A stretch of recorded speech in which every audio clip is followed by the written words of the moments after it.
எதனாலன்னு தெரியல, நம்ம நாகப்பட்டினம் டிஸ்ட்ரிக்ட்ல இருக்க இந்த ஒரு கோயிலுக்கு மட்டும் மக்கள் கூட்டம் சாரியா வந்துகிட்டு இருக்கு. நான் ரீசெண்டா காடந்தத்து ஐயனார் கோயிலுக்கு போயிட்டு சொல்லிட்டு போயிருந்தேன். கோயில்ல எள்ளு விளக்கு போட்டா இல்லைன்னு சொன்னாங்க. எள்ளு எண்ணெய் பாக்கெட்டு தீப்பெல்லாம் வாங்கிட்டு விளக்கு போற இடத்துக்குள்ள என்ட்ரி ஆனா திருவண்ணாமலை தீபம் மாதிரி எரிஞ்சுக்கிட்டு இருக்கு. என்னப்பா அதுன்னு கேட்டா, விளக்கு பக்கத்து பக்கத்துல இருந்தோம்னா எண்ணெயெல்லாம் சேர்ந்து அப்படியே ஃபயர் ஆயிட்டு உடனே அதை அப்படியே அணைச்சிட்டாங்க. அப்படியே நமக்கு நல்லது நடக்குன்னு சொல்லிட்டு நம்ம ஒரு விளக்கு போட்டாச்சு. அந்த இடத்துல விளக்கு ரூபா பாக்கப்ப ரொம்ப சூப்பரா இருந்து. இந்த இடத்துல உப்பு மிளகு எல்லாம் குடிந்தாங்க. எதுக்குன்னு தெரியல.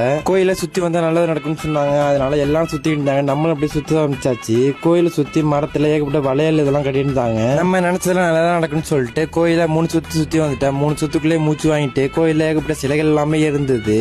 கோயிலுக்கு உள்ள அர்ச்சனை பண்ற இடத்துல ஏகப்பட்ட பேர் இருந்தாங்க.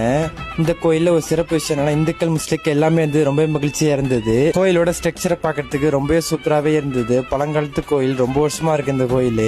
கோயில் கும்பத்துல வேலையுமே நடந்துகிட்டு இருந்தது. இந்த கோயிலுக்கு ஆப்போசிட்ல ஒரு குளமுமே இருக்கு. நம்ம பேஜை ஃபாலோ பண்ணிட்டு இந்த கோயிலுக்கு நீங்களும் வந்திருந்தா கீழே கண்டிப்பா கமெண்ட் பண்ணுங்க.